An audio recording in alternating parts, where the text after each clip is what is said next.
बंधुगण समस्त को सप्रेम जय भीम। आज विजयपुर को फेरला बेले रास्ता कट में आम भाई मन के भेटलु। यहाँ आम भाई मैंने पदमपुर अंचल पदमपुर अम्बेडकर वारियर आम एलडी संगठन सागे जोड़ी कर अच्छा ये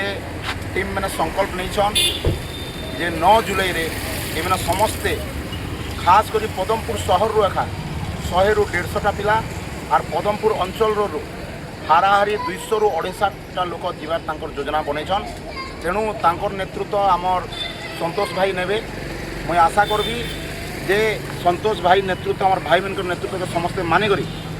कौनसी प्रकार एक्सक्यूज मोर देह भल ना मुड दुखुचे घरे प्रोब्लेम अच्छे यही प्रकार बाहाना नहीं हर कथा मन पैसा नहीं ना प्रकार बाहाना नहीं हर कथा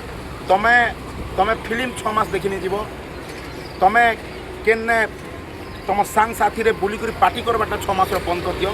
किंतु इस समाज लड़ाई रे गोटे दिन घर चाउल भी गिरवी करी करी गहना करी करी बिकी करी तमके मेनके जीवार आसबार बंदोबस्त निश्चय करवाके पड़वा।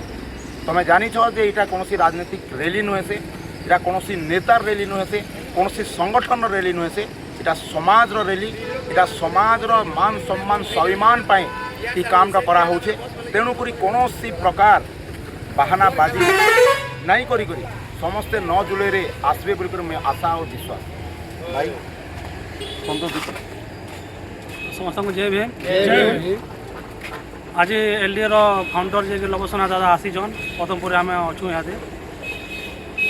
जे टिटलागढ़ जिन थाना घेरो आमर सॉरी टिटलागढ़ सर्कुलर ऑफिस जिन घेरो करावा इटा आमर निजर लगे नहीं कि आम राजनीति लड़ी से या समाज लगे गोटे लड़े जेनटा कि आम समाज के गोटे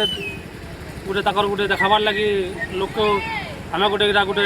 घेरो कर जेनटा कि समाज पर अत्याचार होचे आमर जाति उपर अत्याचार होचे नारी उपर अत्याचार होचे छुआछुत उपर जेन सब आमको जेन तल करछन हेती उपर आवाज उठाबार लगी आम टिटलागढ़ जाऊँ आम्बेडकर और एलडीए संगे जे लबादा संगे आम सामिल होकर जीमु आम एठानु 10टा गाड़ी में आम जीमु बोले 250-300 लोग भाई जय भीम।